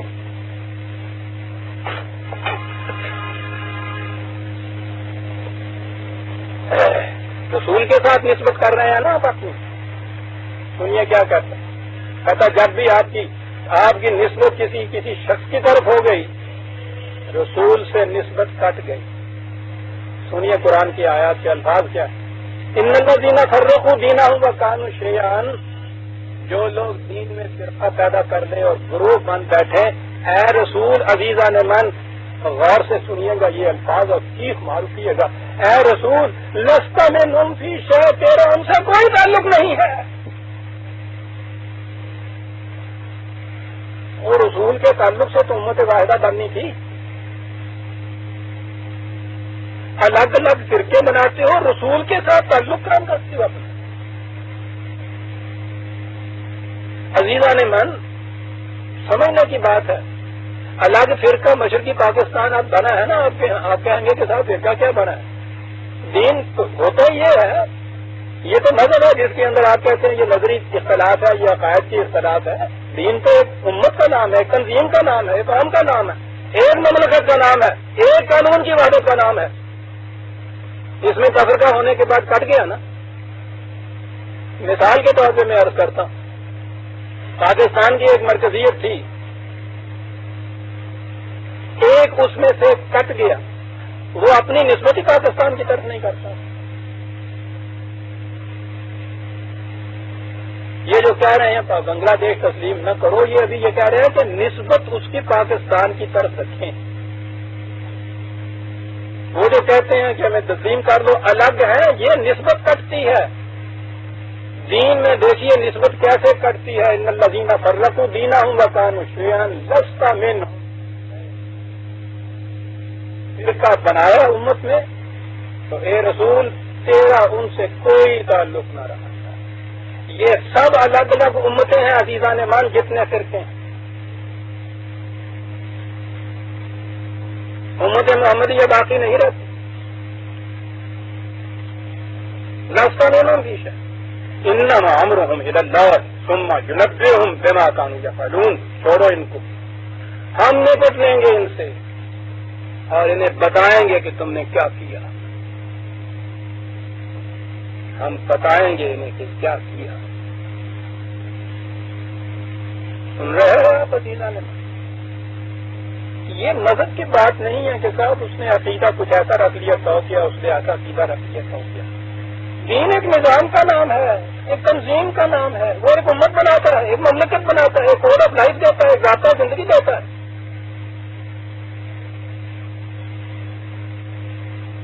کسی ایک مملکت کے اندر جو اس کا آئین ہوتا ہے یا اس کا ضابطہ ہوتا ہے، آپ اس کی بجائے کہیے تو صحیح کہ نہیں صاحب میں آپ کے بنائے ہوئے قانون کو نہیں، میں تو فلاں صاحب جو ہے ان کے قانون کو مانتا ہوں، تو بغاوت ہے، پھانسی ہے اس کی سزا. یہ ہے وہ چیز کہ رسول کی کوئی نسبت اس کے ساتھ. کہا کہ صاحب سب نمازیں پڑھتے ہیں، اسی قبلے کی طرف منہ کرتے ہیں، ایک لفظ انہوں نے بنا لیا. اہل قبلہ جو ہیں ان کو کافر نہیں کہنا چاہیے. مسئلہ ہے ہمارے ہاں تو مسئلے چلتے ہیں نا.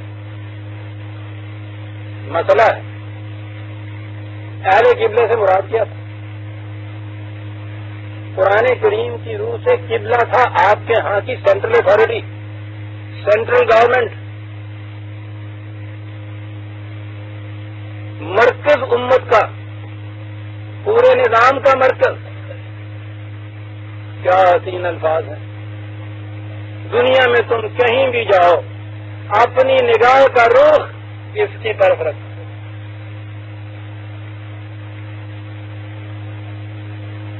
ایک مارکسسٹ رشین سوشلزم کا قائل، وہ افریقہ کے جنگلوں میں بھی کیوں نہ بیٹھا ہو، نگاہ کا رخ ماسکو کی طرف ہوتا ہے. اسے قبلہ کہتے ہیں دین میں.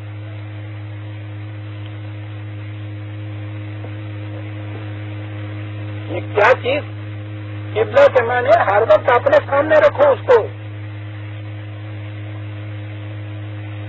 وہ مرکز ہر وقت سامنے رہنا چاہیے. یاد رکھیے گا.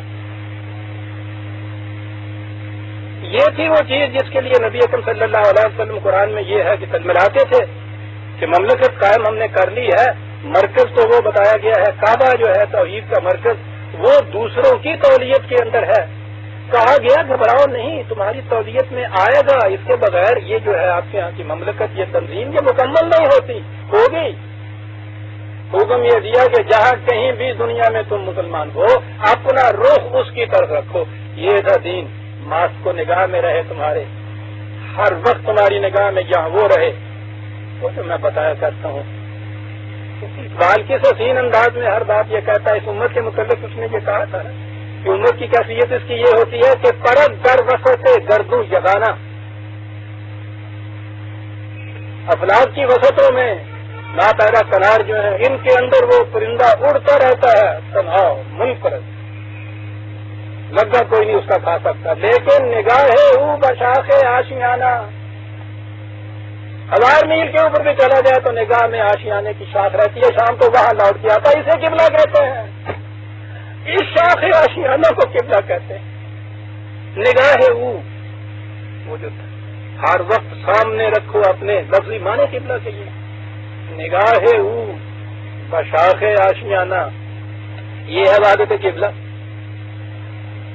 دین گیا فرقے بنے تو وحدت قبلہ کے معنی منہ طرف قبلہ شریف دے. اللہ اکبر. ساتھ کی مسجد والا ہاتھ نیچے طرح باندھتا ہے وہ بھی منہ طرف قبلہ شریف. یہ اس سے الگ یوں باندھتا ہے اور آپس میں ان کی لڑائی ایسی ہے پتھر اور مٹکے کی. ابھی ابھی مقدمہ لڑ کے آئے ہیں. یہ بھی کہتا ہے منہ طرف قبلہ شریف کے. یہ دونوں کا قبلہ ایک ہے. عزیزان من، یہ تو فرق اتنا ہے کہ چائنا کی سوشلزم اور رشیا کی سوشلزم میں قبلہ ایک نہیں رہا. وہ منہ طرف ماسکو شریف کے کہتے ہیں، وہ منہ طرف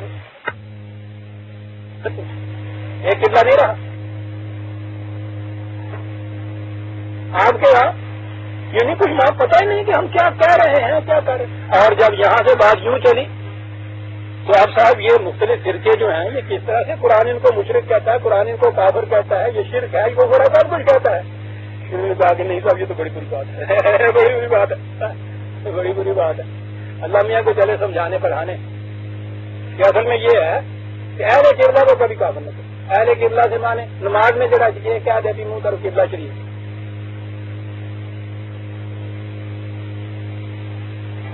اہل قبلہ دلیل دے رہے ہیں صاحب کفر کا فتوی. ابھی کفر کے فتوی لگ رہے ہیں. فتوے کی ضرورت ہے. فتوے کی ضرورت ہوتی ہے وہ کلو حزب والی بات. فتویٰ دینے والا یہ کہتا ہے کہ میں ہوں اسلام کے اوپر، آؤ ان سب کو ہم کافر قرار دے دیں. قرآن کہتا ہے کلو حزب بمالت ہے.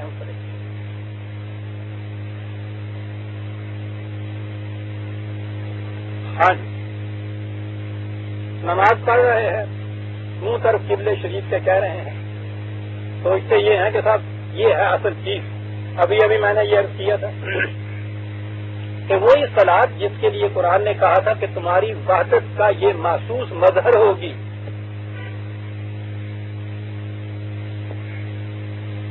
اب میں نے کہا ہے کہ ہر مسجد آپ کے ہاں اس تفرقے کا الگ الگ آئینہ بردار ہے.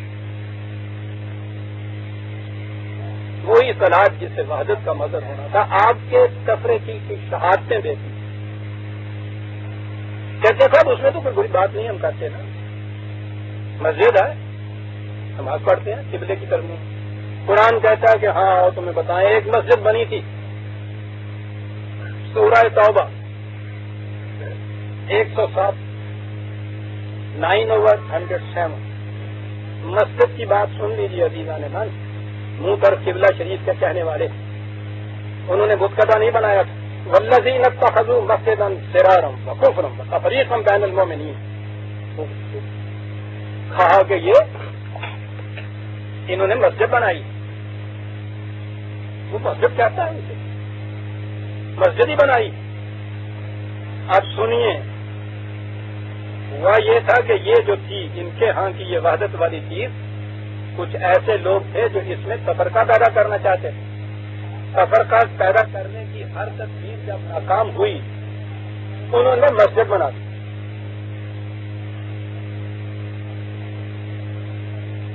کہ اب تو کوئی چیز قابل اعتراض نہیں ہوگی نا. جیسے ہر بڑا مجرم مسجد میں جا چکا کرتا, پولیس سے کہا کرتا کہ آ جاؤ پناہ گا. انہوں نے کہا مسجد بنا لیجیے, اس پہ تو اعتراض نہیں ہوگا نا. لیکن بنا رہے تھے اس دور میں جب انہیں پتا تھا مسجد کسے کہتے ہیں, منہ طرف قبلہ شریف کے معنی کیا ہیں. کہا انہوں نے مسجد بنائی ہے. سنیے اس مسجد کے متعلق کیا کہا.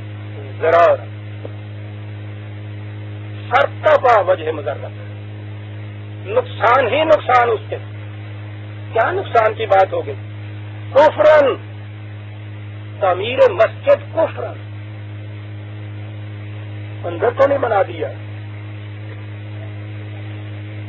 یہاں تو آپ کے یہاں یہ عقیدہ پیدا کر دیجیے ہر سرمایہ دار کی بخشش کے لیے یہاں مسجد بنا دیجیے, جنت میں موتیوں کا گھر ملتا ہے. قرآن کہتا ہے کفرن, مسجد کفرن.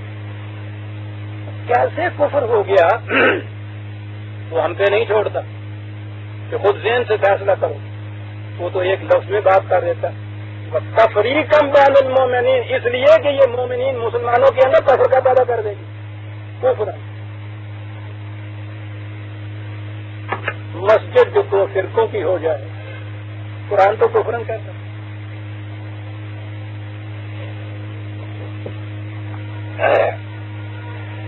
اجے کلیجہ ٹھنڈا نہیں ہوا کان والے کا, اور نہ سن. کفرن تفریقاً بین ارصادا لمن حارب اللہ ورسولہ من قبل, خدا اور رسول کے دشمنوں کے لیے پناہ گاہ ہے. یہ مسجد نہیں ہے.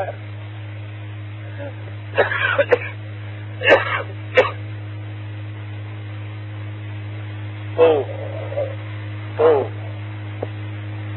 مسجد وجہ تفرقہ بن جائے تو وہ یہ ہو جاتی ہے. اس کی تعمیر کفر, وہ اگر ایگزسٹ کرتی ہے تو وہ خدا اور رسول کے دشمنوں کے لیے پناہ گاہ. والے یاد ہے سننا ہی نہ رہنا اللہ حسنا. ان میں سے کسی سے پوچھو گے وہ کہیں گے نہیں صاحب ہم تو نیکی کا کام کر رہے ہیں, سب بڑا نیکی کا کام کر رہے ہیں, چندے مانگے جا رہے ہیں, عطیے لیے چلے جا رہے ہیں, اور بڑے ذوق و شوق انہماک و جذب و وجہ سے مسجد بن رہی ہے, بڑے خوش ہو رہے ہیں. صاحب موجود ہے محلے میں دوسری مسجد, ارے بھائی وہ تو کافی ہے, وہی نہیں بھرتی, ابھی تو دوسرے کی کیا ضرورت ہے جی. اور یار حدیث دی آ گئی ہے, مسجد کے بعد پھٹی لگی ہوئی ہوتی. کفر ہے یہ مسجد, شرک ہے اس میں جانا. واللہ وہ کہتے ہیں, ان سے پوچھو تو کہتے ہیں جی ہم تو بڑا نیکی کا کام کر رہے ہیں. واللہ یشہد انہم لکاذبون, خدا شہادت دیتا ہے, انسانوں کی شہادت نہیں وہ دے رہا, خدا شہادت دیتا ہے کہ یہ بالکل جھوٹ باتیں ہیں. جس مسجد سے تفریق ہو جائے, مولا نہیں کرتے ہمارے یہاں ساتھ درس کے اندر, آپ کو سننا ہے اطمینان سے سنیے, ناگوار خاطر گزرتا ہے تشریف لے جائیے. آداب محفل ہمارے ہاں کا یہ ہے, ہم نہ کسی کو بلاتے ہیں نہ ہم اس کی اجازت دیتے ہیں. یہاں مباحثے کی اجازت نہیں. جی سن سکتے ہیں, خاموشی سے سنیے, ناگوار خاطر گزرتا ہے قرآن تو تشریف لے جائیے. سیدھی سی بات, ہم نہیں اس کی اجازت دیا کرتے. لا تقوم فیہ ابدا, رسول مسجد تو انہوں نے بنائی, تم اس میں کبھی کھڑے نہ ہو. اس لیے کہ رسول کے ساتھ تو نسبت ہی ختم ہو جاتی ہے فخر کے.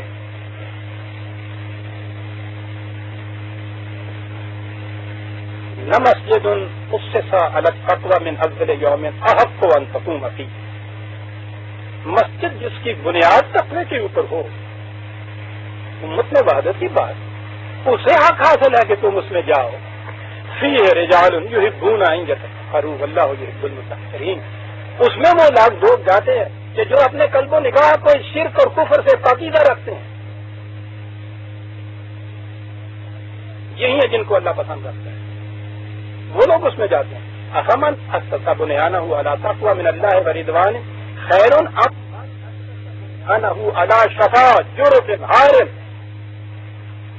تو وہ مسجد کی جس کی بنیاد اس وحدت کے احساس پر رکھی گئی تھی وہ بہتر ہے یا یہ کہ جو وہ الفاظ آپ نے یاد رکھے کہ تم جہنم کے کنارے پہ جا پہنچے، یا وہ مسجد کے جس کی کیفیت یہ ہے جہنم کا کنارہ بھی ایسے جیسے ریت پہ کوئی عمارت بنی ہوئی ہو. تو یہ کیفیت ریت پہ عمارت بنی ہوئی ہو، سامنے ہو جہنم. مسجد ہے عزیزان من، ایک اینٹ اکھڑ جائے تو کہتے ہیں شہید ہو گئی. یہ کیفیت ہے اس کی. فانہارا بہی فی نار جہنم. یہ خود بھی اور وہ جو اس کے ہیں بنانے والے، اس کے اندر جانے والے، ان سب کو لے کے جہنم میں چلی جائے گی. واللہ لا یہدی القوم الظالمین. ظالم یہاں کہا جس مقام پہ کوئی چیز ہونی چاہیے وہاں نہ رکھی جائے. مسجد تو وحدت کے لیے تھی، مسجد تفریق کا باعث ہو گئی، ظلم ہوا. ظالم لا یزال بنیانہم الذی بنوا ربیۃ فی قلوبہم الا ان تقطع قلوبہم. اس مسجد کی بنیاد رکھنے والے، اس کے بانی و بانی، اس کے تعمیر کرنے والے، یہ سارے کے سارے تم دیکھو گے ان کے دلوں میں یہ چیز ہارے پہلو بن کے کھٹکے گی. شام کے ڈسے ہوئے یہ لوگ ہوں گے، ان کے قلوب کے ٹکڑے ٹکڑے ہو جائیں گے. یاد رکھو اللہ علیم حکیم، ہم جانتے ہیں، ہم حکمت والے ہیں. اور اس مسجد کو حضور نے صحابہ کو بھیج کے جلا دیا، وہاں مسمار کر کے رکھ دیا. جو مسجد تفرقے کا باعث بنتی ہے وہ تو کفر ہے، پناہ گاہ ہے خدا اور اس کے رسول کے دشمنوں کے لیے. تو شرک ہے، اس کی بنیاد یہ ہے. وہ معبد نہیں ہے، وہ خدا کی مسجد نہیں ہے، وہ کھانا ہے. دیکھ رہے ہیں عزیزان من. قرآن آیا تھا جیسا میں نے کہا وحدت پیدا کرنے کے لیے. اختلاف پیدا ہو سکتا ہے، انسان ہے، نظریے ہیں، اختلاف پیدا ہو سکتا ہے. سوال یہ ہے کہ اختلاف مٹتا کیسے. 42/10 کبھی اگر اختلاف پیدا ہو جائے ہو سکتا ہے. کہا جاتا ہے کہ صاحب انسان کی فطرت میں اختلاف سے ایسا کچھ ٹھیک ہے. مختلف آراء ہو سکتی ہیں، اختلاف سے یہ مانے. میں ابھی عرض کروں گا وہ جو مکتب فکر کہتے ہیں اور مذہب، وہ کیا فرق ہوتا ہے. اختلاف پیدا ہو سکتا ہے اس میں، اگر اس کو رہنے دیا جائے تو تفرقہ بن جائے گا نا آگے چل کے. فوراً مٹا دیتا ہے قرآن. مٹاتا کس طرح سے؟ وَمَا اخْتَلَفْتُمْ فِيهِ مِنْ شَيْءٍ فَحُكْمُهُ إِلَى اللَّهِ. جہاں کوئی اختلاف پیدا ہو، خدا کی قانون، خدا کی کتاب سے اپنا فیصلہ لے لیجیے، اختلاف مٹ جائے.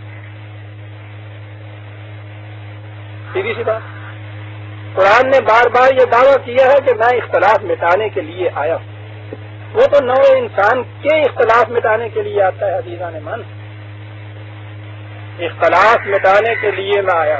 کہا جو ہی ذرا سا بھی اختلاف رائے ہو فوراً قرآن کی طرف آ جائیے.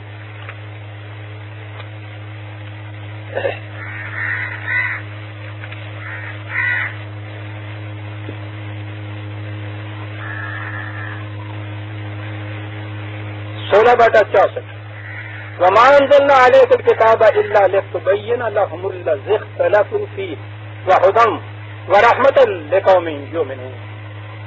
کتاب تو نازل اس لیے کی گئی تھی کہ جو بھی اختلافی بات ہو کہ رسول تو واضح کر دے. ان میں تم یہ کہتے ہو، تم یہ کہتے ہو، قرآن یہ کہتا ہے، اختلاف رفع ہو جائے گا. قرآن کی روح سے اختلاف رفع ہو.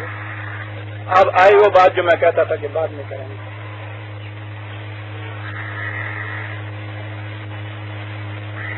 اختلاف ہو سکتا ہے.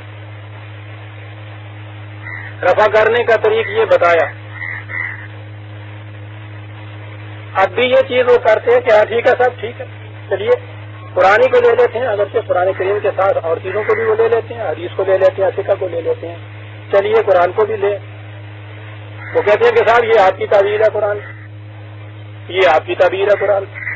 جس سے آپ سنیے وہ یہ کہے گا کہ صاحب ٹھیک ہے قرآن کے اوپر کیا ہے، قرآن کی جو تعبیر ہی الگ الگ ہے. یہ آخری چیز تھی یہ اختلاف رفع کرنے کی، اس کو یہ کہہ کے کاٹ دیا کے ساتھ اس کی تو تعبیریں ہی مختلف ہوتی ہیں، تو یہ بھی ختم ہوئی۔ نبوت کا دروازہ اس نے بند کیا تھا، اس کو محفوظ رکھا تھا۔ نبی تو آنا نہیں، جو کتاب رکھی ہوئی ہے اس کے متعلق یہ آپ کا عقیدہ عام ہے کہ اس کی تو تعبیریں ہی مختلف ہوتی ہیں صاحب، تو یہ وحدت پیدا کرنے کا ذریعہ کیا رہا؟ تو رہا کے ساتھ ذریعہ کوئی ہے نہیں، بس ٹھیک ہے یہی اسلام جو چلا آ رہا ہے چلا جانے یہ کفر ہے، یہ شرک ہے، جو کچھ بھی ہے، کیونکہ ذریعہ ہی کچھ نہیں۔ آپ نے اس آیت میں دیکھا کہ انہیں یہ نہیں کہا گیا تھا کہ اختلاف پیدا ہو تو انہیں کہیے آپس میں بیٹھ کے قرآن سے دور کر لیا کریں، کہا یہ ہے کہ وہ تیرے پاس آئے، تو ان کو بتایا کر کہ کون سی چیز قرآن کے مطابق ہے۔ یہ ہے وہ نظام میں ایک اتھارٹی ہوتی ہے، آخری اتھارٹی، ہر اختلاف میں اس اتھارٹی کی طرف جانا پڑتا ہے، وہاں سے جو فیصلہ ملے اس کے متعلق، یہ نہیں کہ پھر اپنے اپنے مسلک پہ تم رہو۔ اس کے متعلق تو قرآن نے یہ کہا ہے کہ ان کے دل میں بھی تیرے فیصلے کے خلاف کوئی تنگی نہیں پھرانی چاہیے۔ وہی ہے جب مقصودی ہماری وحدت ہو، اختلاف کا رائے کا وہ اس طرح سے اس نے رفع کر دیا قرآن کی روح سے، اس کے خلاف دل کے اندر کس طرح سے کوئی تنگی پیدا ہو، وہی اللہ کا بین قلوبکم پھر پیدا ہوگی بات، جانا پڑتا ہے کسی کی طرف۔ اور یہ جو ہے یہ ہے وہ مرکز، قرآن ایک نظام پیدا کرتا ہے، ایک مملکت کی تشکیل کرتا ہے۔ سن رکھیے عزیزہ نے، میں نے ایک اور ٹکڑا پہلا میں نے یہ عرض کیا تھا کہ جس امت میں تفرقہ ہو، گروہ بندی ہو، فرقے ہوں، اس میں اسلام نہیں ہوتا۔ دوسری چیز ایک اور لکھ رکھیے کہ اسلام کو دین بننے کے لیے، ایک زندہ نظام بننے کے لیے اپنی آزاد مملکت کی ضرورت ہوتی ہے، اس کے بغیر نہیں بن سکتا۔ اسے نظریہ پاکستان کہتے ہیں۔ ٹھنڈک ہو رہی ہے یہ قوم 25 برس، نظریہ پاکستان، نظریہ پاکستان، یہ ہے نظریہ اسلام کا نظریہ۔ اسلام کو دین بننے کے لیے، ایک نظام بننے کے لیے اپنی آزاد مملکت کی ضرورت ہوتی ہے، وہ اگر نہ ہو تو یہ مذہب ہوتا ہے، دین نہیں ہوتا۔ یہ تھی وہ چیز،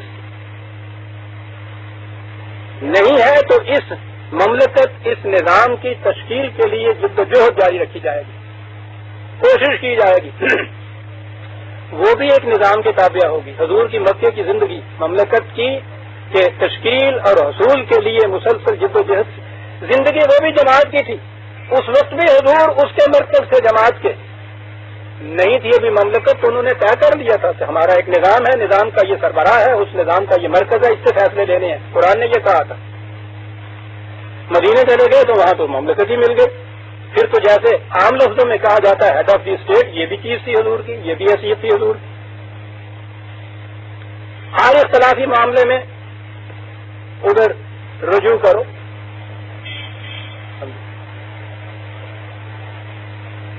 وَإِن تَنَازَعْتُمْ فِي شَيْءٍ فَرُدُّوهُ إِلَى اللَّهِ وَالرَّسُولِ جسے کہا ہے، جہاں اختلاف و تنازع پیدا تو فوراً ریفر کرو وہاں سے یہ چیز ملے گی آپ کو۔ مملکت کو آپ تو رہی، لیکن وہ اس کے بعد گاڑی دوسری پٹری پہ جا پڑی، وہ مملکت قرآنی نہ رہی،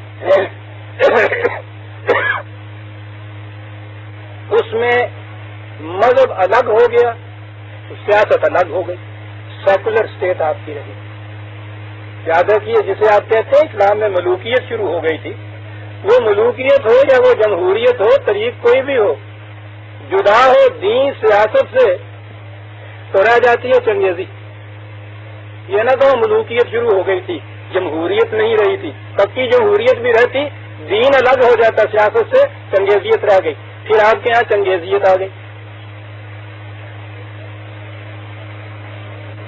مملکت، سیاست، ریاست الگ ہو گئی، مذہب دین نہیں رہا، مذہب الگ ہو گیا۔ مذہب کا دائرہ عقائد، نماز، روزہ، حج، زکات، ارکان اسلام جسے کہتے ہیں، ستون ستون ہی ستون، معروف کوئی نہیں اوپر. یہ الگ ہو گیا، یہ مذہب بن گیا.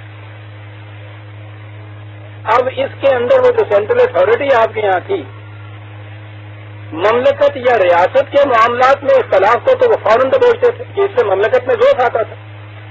یہ مذہب کے معاملے میں جو کچھ ہوتا تھا وہ کہتے تھے ہمیں کیا اس سے تعلق ہے،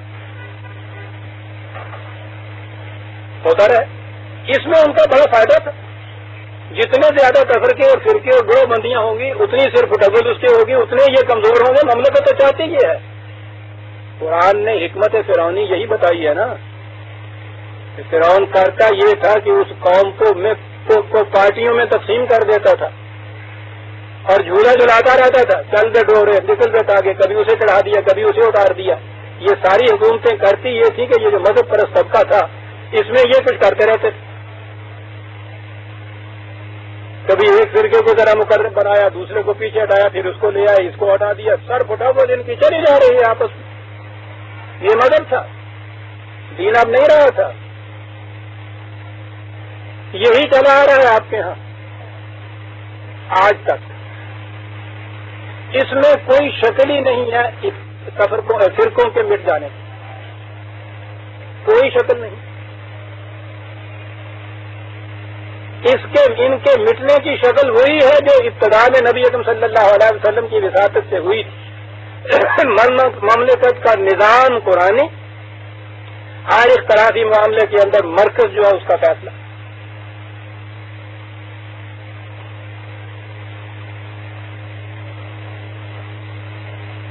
یہ ہے وہ جو دین جسے کہتے ہیں، یہ جسے اسلام کہتے ہیں. آئیے دیکھیں قرآن اس کے متعلق کیا کہتا ہے. اختلاف ہو سکتا ہے پیدا، دو گروہ آپس میں لڑ بھی سکتے ہیں، بھڑ بھی سکتے ہیں، یہ بھی ہو سکتا ہے. سورہ حجرات 49/9 49/9 بڑی اہم آیت ہے، نظام دیتی ہے دین کا. وَإِن طَائِفَتَانِ مِنَ الْمُؤْمِنِينَ اقْتَتَلُوا فَأَصْلِحُوا بَيْنَهُمَا. اگر کوئی دو گروہ، دو پارٹیاں، کوئی دو پارٹی، طائفتان، فرقہ تو سب بن ہی نہیں سکتا. یوں ہی کوئی 10 آدمی بھی ہوں، 4 آدمی بھی ہوں، وہ آپس میں کہیں آپس میں لڑ جھگڑ پڑے، جنگ و جدال تک بھی وہاں ان کی نوبت آ جائے. کہا فَأَصْلِحُوا بَيْنَهُمَا، ان میں صلح کرا دو. ابھی میں بات بتاتا ہوں کہ ہمیت کیا اس آیت کی. فَإِن بَغَتْ إِحْدَاهُمَا عَلَى الْأُخْرَى فَقَاتِلُوا الَّتِي تَبْغِي حَتَّى تَفِيءَ إِلَى أَمْرِ اللَّهِ فَإِن فَاءَتْ فَأَصْلِحُوا بَيْنَهُمَا بِالْعَدْلِ وَأَقْسِطُوا إِنَّ اللَّهَ يُحِبُّ الْمُقْسِطِينَ. وہ آپس میں لڑ پڑے، صلح کریں. صلح کرانے کے بعد اگر تم دیکھو کہ وہ کوئی اس میں سے پھر ایک جماعت جو ہے دوسرے پہ چڑھ دوڑی ہے، اس فیصلے کی خلاف ورزی کی ہے، جس نے خلاف ورزی کی ہے اس کے خلاف تم جہاد دو، قوت کے زور سے اس کو لاؤ. کس چیز کی وہ لاؤ؟ وہی جو خدا کا فیصلہ تھا، الی امر اللہ. کہا تمہیں ماننا پڑے گا، یہ تم اپنے ہاتھ میں قانون نہیں لے سکتے. جب وہ اس کے اوپر آ جائے تو ان دونوں میں پھر عدل اور انصاف سے صلح کرا دو. اس لیے کہ انما المؤمنون اخوۃ، یہ بھائی ہیں آپس میں، بھائیوں میں بھی آپس میں کسی وقت ذرا سی غلط فہمی سے ٹکراؤ ہو جاتا ہے، دور کر دو. یہ آیت تو ہر ایک پڑے گا. قرآن یہ کہتا ہے انما المؤمنون، پوری کہتا ہے. آپ نے اس پہ بھی غور کیا کہ وہ حکم دیتا ہے کسی کو کہ تم یہ کراؤ جا کے ان سے، یہ کس کو حکم دے رہا ہے؟ ان دونوں میں تو اختلاف ہوا ہے. کوئی ایسی جماعت ہے نا کہ جو ان دونوں میں سے کسی کی نہیں، کسی کے ساتھ نہیں ہے، نہ ادھر کی ہے نہ ادھر کی ہے. اور یہ ہے نا موجود کوئی جماعت کہ جس کا تعلق کسی فرقے سے نہیں ہے. یہ وہی کر سکتا ہے، اس کو حکم ہے نا کہ تم کرو یہ. فاصلہ بینہما، کس کو حکم دیا گیا ہے؟ یہ دین یا اسلام اس جماعت کی موجودگی کا ہر وقت تصور رکھتا ہے کہ اس جماعت کی موجودگی کے بغیر پھر دین نہیں دین رہتا. حکم دیتا ہے کسی کو، وہ ہے جسے یہ حکم دے رہا ہے، اسے کہتے ہیں آپ کا اسلامی نظام، اسے کہتے ہیں آپ کی مملکت. اسے کہتے ہیں اسلامی حکومت. یہ اسے حکم دیا جا رہا ہے, اس کی موجودگی ضروری ہے. اور یہ ضروری تھی نبی اکرم صلی اللہ علیہ وسلم کے متعلق جو کہہ دی کہ حضور ایک رسول ہے, پہلے رسول ہو گزرے, آپ بھی چلے جائیں. کیا ان کے بعد تم یہ سمجھو گے کہ وہ نظام ختم ہو گیا اور اسی اپنی روش کوہن کی طرف پلٹ جاؤ گے؟ جو ایسا کرے گا اپنا نقصان کرے گا. قرآن نے کہہ دی. یعنی اس نظام نے آگے چلنا تھا, کسی نے یہ مقام لینا تھا جو مقام اختلافات کے دور کرنے کا رسول اللہ علیہ وسلم کی زندگی میں حضور کی ذات تھی. یہ مقام ان کے بعد بھی لینا تھا کسی نے, یہ نظام جاری رہنا تھا. اسے ہی آپ خلافت راشدہ کہتے ہیں. اب ہمارے ہاں تو وہ 4 خلیفوں کے بعد وہ ختم کر دیے. شاہ ولی اللہ تو 2.5 خلیفہ ہی کہتے ہیں. خیر, وہاں تک ختم کر دیے. رسول اللہ صلی اللہ علیہ وسلم کی اطاعت حضور کی ذات پر, خلافت راشدہ یہاں تک, اور اس کے بعد چراغوں میں روشنی نہ رہی, دین نہ رہا. دین پرزیوم کرتا ہے, انٹیسپیٹ کرتا ہے اس جماعت کے وجود کو کہ جو اختلافات کو مٹانے کی ذمہ داری لیتی ہے. اس مرکز کو, یہ مرکز ہے وہ قبلہ جس کی طرف ہر ایک کی نگاہ رہنی چاہیے.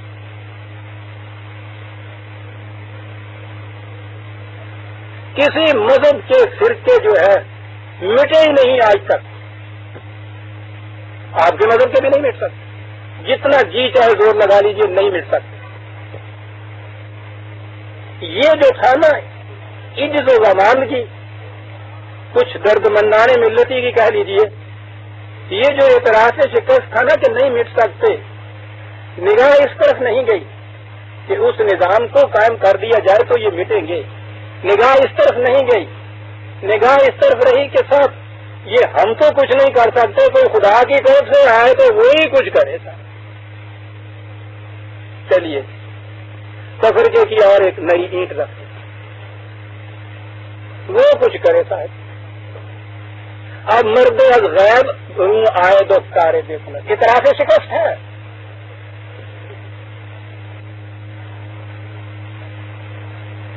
یہ جو دین نے نظام دیا تھا وہ نگاہوں میں نہیں تھا جنہوں نے یہ بات کہی, جنہوں نے یہ عقیدہ وضع کیا. ختم نبوت کے بعد کسی شخص کے آنے کا سوال نہیں ہے عزیزان مان. وہ ایک نظام ہے جس کی موجودگی ضروری تھی, جس کا احیاء ضروری تھا, اپنے ہاتھوں سے یہ کرنا تھا. لیکن ذہن مفلوج ہو گئے تھے مذہب کے اندر. آج یہ نہ ہو کہ یہ ہم ہی نے کرنا ہے, پھر وہ نظام ہم نے قائم کرنا ہے. ہمارے بات کی تو بات نہیں صاحب. تو اللہ کی طرف سے کوئی آئے گا وہ آگے کرے گا. ساری تاریخ آپ کی موجود ہے. جس نے بھی اللہ کی طرف سے آنے کا وعدہ کیا کوئی بھی فرقہ نہیں مٹا سکتا, ایک کا اضافہ ہی کر گیا. اس لیے کہ طریقہ غلط تھا, یہ تصوری باطل تھا. خدا کی طرف سے آنے والا آخری آ گیا, وہ ایک نظام دے گیا ہے انسانوں کے لیے, کتاب دے گیا ہے اور امت دے گیا تھا. وہی کتاب آپ کا مرکز رہے, اس امت کا وہی نظام دوبارہ بن جائے. نظام کی مرکزی اتھارٹی جو ہے وہ اصلاحی امور میں فیصلے کرے آپ کے, پھر سعادت پیدا ہو جائے گی آپ کے ہاں. مذہب بن گیا اور اس میں پھر یہ تصور ہو گیا کہ انفرادیت آ گئی نا. اس نے کہا تھا بات سے اللہ جمیعہ, اجتماعی طور پہ یہ کرنا تھا, مذہب میں انفرادیت آ گئی تھا. اب ہر ایک ہم میں سے ہر فرقے والا بلکہ الفرد بھی اپنے ہر عقیدے, ہر نظریے, ہر اختلافی معاملے میں خدا اور رسول کی سند کو دے دیتا ہے. اس سند سے اختلاف اور تفرقہ مٹتا نہیں ہے, اس کی گرہ اور مضبوط ہو جاتی. کل حزب بنا لدائم فرحیم, وہ خوش ہو جاتا ہے کہ میرے پاس سند ہے. دوسرا کہتا ہے سند لیے پھرتا, سند میرے پاس ہے. یہ انفرادی سند کی بات ہی نہیں ہے عزیزان من, کسی فرد کی بات نہیں. اس میں کوئی اتھارٹی نہیں ہو سکتی, کوئی مفسر نہیں, کوئی محدث نہیں, کوئی امام فقہ نہیں, کوئی مامون من اللہ کا تو تصور ہی غلط ہے. نبوت کے بعد سوال ہی نہیں پیدا ہوتا. نظام آپ کے ہاں کا اسلام وہی جسے خلافت راشدہ آپ نے کہا ہے, خلافت راشدہ کا احیاء وہ ہے آپ کے ہاں. اس کا علاج جو ہوگا انفرادی طور پہ کوئی علاج نہیں کر سکتا. قرآن نے یہ تصور ہی نہیں دیا تھا کہ کوئی شخص آ کے پھر یہ کر جائے گا. نظام ہے جو کچھ اس نے کرنا تھا. یہ جو میں نے کہا ہے کہ اعتراف شکست ہے، یہ عجز ہے آنے والے کا تصور جو ذہن میں آتا ہے کسی کے، اور عملاً بتا دیا کہ اس آنے والے نے کسی نے بھی فرقے نہیں مٹائے تھا. یہ تو کیا کہہ گیا ہے وہ غالب، اعتراف شکست دیر و حرم آئینہ تکرار تمنا. ایک آنے والے کی شکست کے بعد پھر یہ کہ یا اللہ کوئی بھیج کہیں سے، دیر و حرم آئینہ تکرار تمنا. واماندگی شوق تراشے ہے پناہ.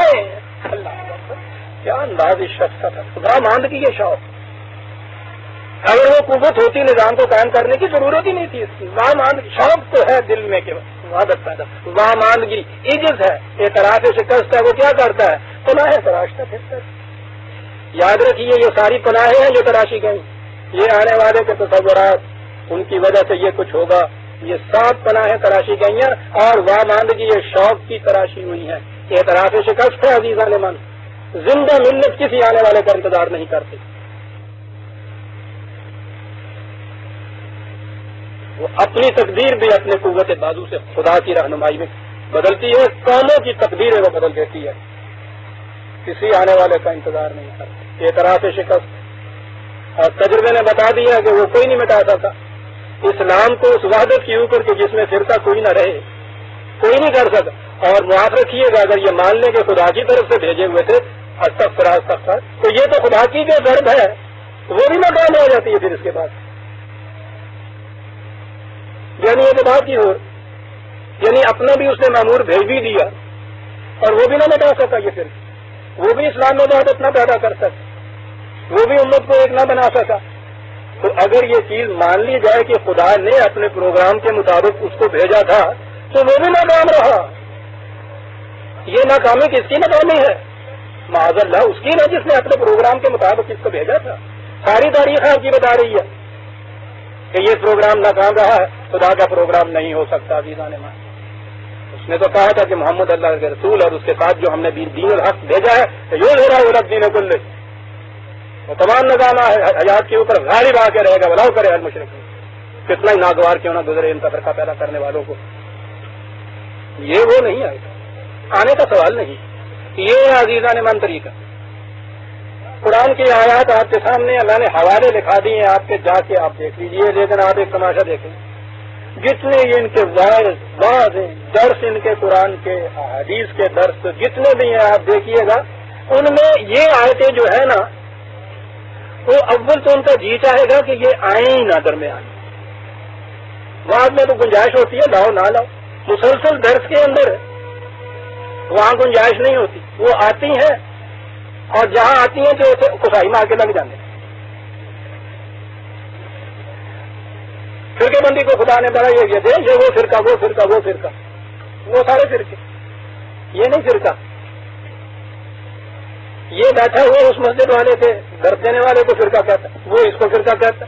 یہ اپنے آپ کو نہیں کہتا، وہ اپنے آپ کو نہیں کہتا. یہ نہ کہنے سے عزیزان من یہ فرقہ ختم ہو جائے گا کیا؟ کبھی ان آیتوں کے اوپر نہیں آتے. بہرحال بات یہاں اس میں کسی آ گئی. اس دور میں یہ چیز ہے، قرآن کو میں نے ہاتھ میں لیا، اللہ کا شکر ہے. یہ آواز قریب 30-40 سال سے بلند میں کر رہا ہوں کہ فرقے کی موجودگی میں اسلام نہیں ہوتا.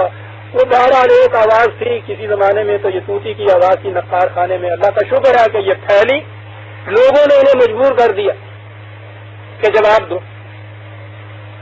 جواب کیا دے سکتے؟ فرقہ تو موجود ہے.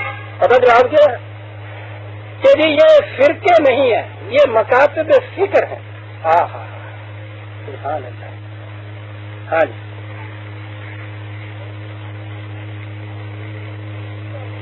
ایک اصطلاح وضع کی، خوش ہو مٹا دیے پھر مکاتب فکر ہے. اتنا نہ سوچا، سوچ ہوتی تو یہ بات ہی کیوں کرتے. میں نے بھی غلطی کی جو کہہ دیا اتنا نہ سوچا، اتنا نہ کسی سے پوچھا کہ فکر کے معنی کیا ہوتے. فکر تو سوچ ہوتی، اصطلاح میں فلسفے کو کہتے ہیں. مکاتب فکر ہوتے ہیں یہ جو فلسفے والوں کے الگ الگ سکولز آف تھاٹ ہوتے ہیں، الگ الگ فلسفہ ہوتا ہے. کانٹ کی فلسفی،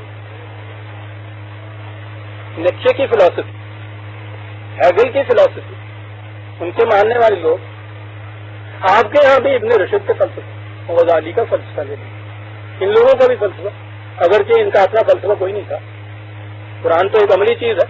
خیر، اسکول آف تھاٹ کے معنی ہوتا ہے یہ فکر، یہ فلسفہ، اس کا تعلق بالکل ذہن سے ہوتا ہے۔ یہ فلاسفر جو اپنے یہاں کے یہ فکر والے ان کے یہاں متبع ہیں نا، کہ یہاں کانٹین موجود ہوتے ہیں، آپ کے یہاں ڈیکارٹین موجود ہوتے ہیں، ڈیکارٹ کا فلسفہ ماننے والے، ان کا فرقہ نہیں بنتا کبھی بھی۔ یاد رکھو، فرقہ بنتا ہے جب آپ کے ذہن کا تصور عمل میں آتا ہے تو۔ یہ جو مذہبی فرقے ہیں، ان کی فکریں جب الگ ہوئیں، جنہیں انہوں نے عقائد کہا، ایک تو وہ عقائد ہوئے غیر متبدل ان کے ہاں، پر جو حنفی کا عقیدہ ہے وہ وہی رہنا ہے، اس میں تبدیلی آئے گی تو وہ حنفی نہیں رہے گا۔ پھر یہ ہوا، وہ آتا ہے عمل میں۔ جتنے بھی آپ کے ہاں احکام ہوتے ہیں وہ اس کی روح سے طے کیے جاتے ہیں۔ جب یہ چیز عمل میں آتی ہے تو یہ فرقہ بنتی ہے۔ ان سے پوچھئے کہ یہ جو آپ کے یہاں کے فرقے ہیں، ان کے ہاں تفریق فی العمل ہے یا نہیں؟ عقیدے کی تفریق سے یہ دوسرے عقیدے والے سے نہیں ملتے۔ یہ کبھی نہیں ہوتا کہ نیٹشے کے فلسفے کا ماننے والا کانٹ کے فلسفے کے ماننے والے سے ہر روز دنگا بازار کرتا پھر تیری آدھی تحریر، اسے کہتے ہیں مکاتب فکر۔ وہ ایک فکری چیز ہوتی ہے، فرقہ نہیں ہوتا۔ پھر میں عرض کر دوں، کوئی چیز جب عمل میں آتی ہے یہاں آ کے وہ تفرقہ پیدا کرتی، فکر پیدا کرتی ہے۔ معاف رکھیے گا، تو میں نے وقت زیادہ لے لیا، بہرحال ابھی میں ختم کرتا ہوں۔ یہ ہے جسے فرقہ کہتے ہیں۔ وہ جو آپ کے یہاں کا نظام مملکت ہے وہ وحدت فی العمل پیدا کرتا ہے۔ وہ اس کی اجازت نہیں دیتا کہ ایک مسئلے کے متعلق انہوں نے یہ فتویٰ دیا، انہوں نے یہ فتویٰ دیا، کچھ نہیں۔ ہر مسئلہ جو ہے، ہر معاملہ بنتا ہے وہاں، ایک کیس بنتا ہے وہاں، مملکت کی عدالت میں جاتا ہے، سپریم کورٹ میں جاتا ہے، کیبنٹ میں جاتا ہے، سربراہ مملکت کے پاس جاتا ہے۔ جو فیصلہ وہاں سے ہوتا ہے دونوں فریقوں کو ماننا پڑتا ہے۔ صاحب عمل میں وحدت پیدا ہوگی۔ یہ ہے طریقہ عزیزان من، یہ مکاتب فکر نہیں ہے، یہ فریب دیا جا رہا ہے۔ یہ کہہ کے کیا فرقہ نہیں ہے صاحب ہمارے یہاں کے، کہ یہ کے ساتھ پھر فرقہ کہتے کس کو ہے؟ باقی مذہب جتنے بھی ہیں، عیسائیت، یہودیت، وہ تو آپ کے یہاں کے الگ مذہب ہو گئے۔ پھر فرقہ کہتے کسے ہے؟ یہ فرقہ نہیں ہے۔ تو یہی چیز ہے عزیزان من، اور میں پھر یہ آخر میں عرض کر دوں اس کے لیے